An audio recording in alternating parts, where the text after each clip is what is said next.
नमस्कार। Between the lines with निरोजन में आपका स्वागत है। आज हम बात करेंगे अरविंद केजरीवाल की, और अरविंद केजरीवाल हिंदुत्व को लेकर के जो भाजपा पे आक्रामक हो रहे हैं उसकी, और उसके पीछे जो उनकी असली मंशा है, असली रणनीति है।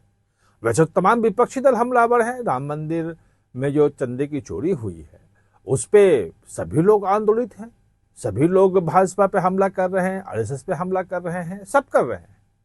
लेकिन अरविंद केजरीवाल के हमले की असली वजह जब जानेंगे आप, तो आप चौंकेंगे। सामान्य तौर पे यह है कि उत्तर प्रदेश में इलेक्शन है, और इलेक्शन में जो है वो एक राम मंदिर का मुद्दा रहेगा। उस मुद्दे को अरविंद केजरीवाल भी भरना चाहते हैं। लेकिन पिछली बार जो है वो उनको कितनी सीटें मिली थी वो जानते हैं। सारी सीटों पे जमानत उनकी जब्त हो गई थी, उनके कैंडिडेट्स की। तो फिर जो उत्तर प्रदेश है और उत्तर प्रदेश का विधानसभा चुनाव है वो मुद्दा नहीं है। उनके जो एजेंडे में है वो पंजाब है, और पंजाब में राम मंदिर का मुद्दा कैसे उनको करेगा फायदा, आम आदमी पार्टी को कैसे फायदा करेगा। और पंजाब में अभी तक जो अरविंद केजरीवाल की, जो आम आदमी पार्टी की जो पॉलिटिक्स थी, जो राजनीति थी, उसमें एक बड़ा शिफ्ट है। ये बड़ा शिफ्ट है, ये चेंज है। पूरी रणनीति बदल दी है अरविंद केजरीवाल ने। इस तमाम चीजों को हम समझेंगे। लेकिन उसके पहले कि हिंदुत्व के मुद्दे पे कोई पहली बार अरविंद केजरीवाल नहीं आए हैं जिसमें वो हमलावर हैं, और आज तो उन्होंने कह दिया कि भाई जितना नुकसान जो है 5000 साल में विदेशी आक्रमणकारियों ने नहीं पहुंचाया, उतना ज्यादा हिंदुओं का नुकसान तो भाजपा और आरएसएस ने पहुंचा दिया है। राम मंदिर चंदे चोरी के मुद्दे पे ही कहा, लेकिन मतलब उसकी तुलना जो जितने भी आक्रांता थे और मंदिर तोड़े और जितना हिंदुओं का नरसंहार हुआ और सबको कन्वर्ट किया, क्या क्या नहीं हुआ मुगलों के शासन काल में। और जो मुस्लिम जो शासक थे, खिलजी वंश से लेके गुलाम वंश से लेके सब में आप सब जानते हैं, उसमें जाने की जरूरत नहीं है।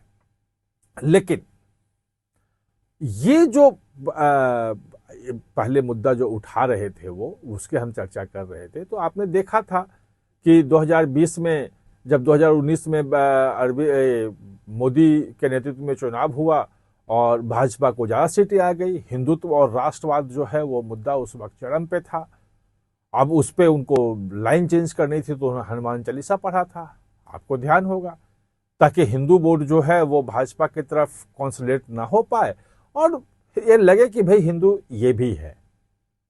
और जब पिछला जो गुजरात का इलेक्शन था विधानसभा का, तो उसके पहले उन्होंने महात्मा गांधी का फोटो हटाने की बात कर दी कि नोटों पे से महात्मा गांधी का फोटो हटा दो, और चुनावी मुद्दा बना दिया कि वहां पे लक्ष्मी और गणेश का फोटो, क्योंकि जानते हैं कि गुजराती जो हैं वो सब जो हैं वो कारोबारी हैं, कारोबार करते हैं, लक्ष्मी की पूजा करते हैं, वहां तो धंधा ही सब कुछ है। तो इसलिए वो गणेश लक्ष्मी तक की बात उठाई थी। किसी ने आज तक, भाजपा ने भी किसी ने हिम्मत नहीं की थी कि महात्मा गांधी का फोटो हटा करके और लक्ष्मी गणेश की फोटो लगा दो, लेकिन खैर उन्होंने किया था ये। तो ये जो इस बार जो मुद्दा उठाया है राम मंदिर का, और जो आक्रामक है, वो पंजाब में जो पॉलिटिक्स बदल रही है वो असली वजह है। अब है क्या कि भगवंत मान, अगर आप 2017 का पहले देखो, चुनाव जब लड़े थे तो अरविंद केजरीवाल पे यह आरोप लगा था कि वो कट्टरपंथी सिख जो पॉलिटिक्स है उस तरफ जा रहे हैं, कट्टरपंथी सिखों के बीच जा रहे हैं, और कहीं ना कहीं खालिस्तानियों का वोट भी वो ले रहे हैं। आरोप लगे थे ये, और गंभीर आरोप थे ये।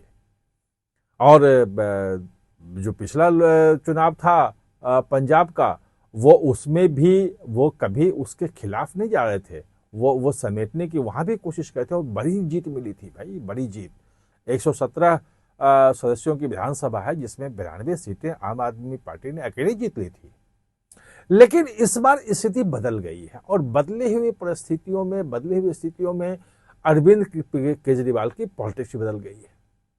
दरअसल है क्या कि गुरु धोखी और पंथ विरोधी जो घोषित किया है श्री अकाल तख्त ने भगवंत मान को, मुख्यमंत्री को, उससे वो सकते में। वैसे वो जो महिलाओं को 1,000 रुपया, दलित महिलाओं को 1,700 रुपया इस ढंग से खाते में भेज करके 1 जुलाई से शुरू हो गया है, वो एंटी इनकम्बेंसी को थामने की कोशिश कर रहे हैं। और जो एक जीत का जो एक स्थापित फॉर्मूला है, मतलब टेस्टेड फॉर्मूला इसे कह सकते हैं, कि महिलाओं के खाते में पैसे करो, महिलाएं वोट करेंगे और जीत जाएंगे। अधिकांश रिजल्ट हमने देखा है। खैर, पश्चिम बंगाल इससे अलग है, क्योंकि वहाँ 2021-22 से ही जा रहा था खाते में महिलाओं के पैसा, उसके बाद भी तृणमूल हार गई। तो वो जो कहा जाता था कि एकदम बिल्कुल टेस्टेड और पक्का फॉर्मूला है कि ये कर दो और जीत जाओगे, तो वो हर जगह होता नहीं है। पश्चिम बंगाल में हमने देख लिया। हाँ, मतलब बाकी जगह हो गया, मध्य प्रदेश में वो हो गया, महाराष्ट्र में भी हो गया, बाकी जगह भी आसाम में हो गया, वो होता है, उसमें कोई दिक्कत नहीं है। दरअसल है क्या कि वो जो लग गया है भगवंत मान पे, जो आरोप लग गया है और जो झगड़ा शुरू हो गया है अकाल तख्त के साथ, उससे एक बात साफ हो गई है कि जो वोट है कट्टरपंथी सिखों का भी, बाकी का भी, सिखों का भी, वो बहुत बड़ा वोट जो है वो चला जाएगा। वो आम आदमी पार्टी में नहीं आएगा लड़के। और जो दूसरा जो बड़ा जो है वो वोट बैंक है, वो जट सिख का है, बड़ा वोट बैंक है। और राजा वडिंग को जो बनाए रखा प्रदेश अध्यक्ष कांग्रेस ने, वो उसी जट सिख वोट बैंक के लिए है। उसी वोट बैंक के लिए केवल सिंह ढिल्लों को भाजपा ने प्रदेश अध्यक्ष बना दिया। यानी कि उस वोट बैंक के लिए मारामारी बहुत है। लेकिन एक वोट बैंक जो है वो बचा हुआ है फिलहाल, जिसपे लोगों की सीधे उसको लोग टारगेट नहीं कर रहे हैं, वो है हिंदू वोट बैंक। पंजाब में हिंदुओं को भी बड़ी संख्या है। और सामान्य तौर पे अकाली दल और भाजपा की जब सरकार होती थी तो ये कहा जाता था कि हिंदू जो हैं वो भाजपा के लिए वोट करते हैं और अकाली जो है वो कट्टरपंथी सिखों का वोट लेके आता है और दोनों की सरकार बनती है। वैसे ये भी कहा जाता है कि अकाली दल के साथ रहने के कारण भाजपा के बहुत बड़ा जो वोट बैंक हिंदुओं का था वो कांग्रेस की तरफ भी शिफ्ट हुआ।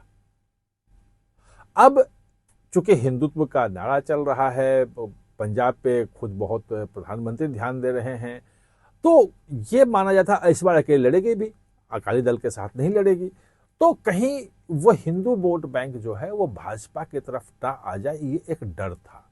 और वही एक सुरक्षित वोट बैंक है। भाजपा के एक बड़े नेता ने मुझे बताया कि 40 से 50 सीटें ऐसी हैं पंजाब में जो हिंदू डिसाइड करता है कौन जीतेगा। भाजपा का संगठन नहीं था, मतलब वो जूनियर पार्टनर के रूप में उस ढंग से नहीं फैल पाई, बहुत कम सीटें मिलती थी अब भाजपा को, और शहरी मतदाताओं पे मेनली कुछ शहरों तक ही उनको सीमित रखा जाता था। लेकिन वोट बैंक बड़ा है, जिस वोट बैंक पे भाजपा की भी नजर थी।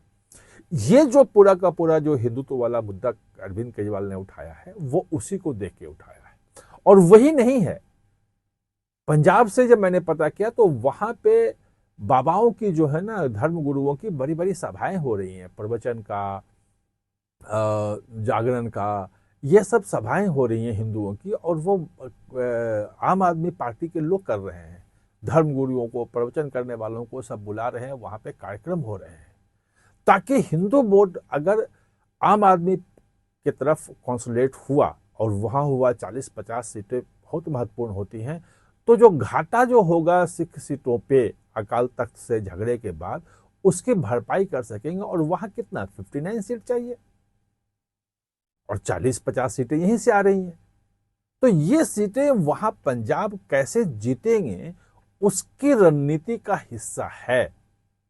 ये एक नई चीज है। अरविंद केजरीवाल की जो पॉलिटिक्स है, जो अभी बोल रहे हैं राम मंदिर को लेकर के, जो आरएसएस भाजपा पे हमलावर हैं, हिंदू विरोधी जो चीजें कह रहे हैं, आगे बढ़ के कह रहे हैं, बाकी लोगों से ज्यादा कह रहे हैं, उसके पीछे यही वजह है। आप हमारे साथ जुड़े, इसके लिए बहुत बहुत धन्यवाद।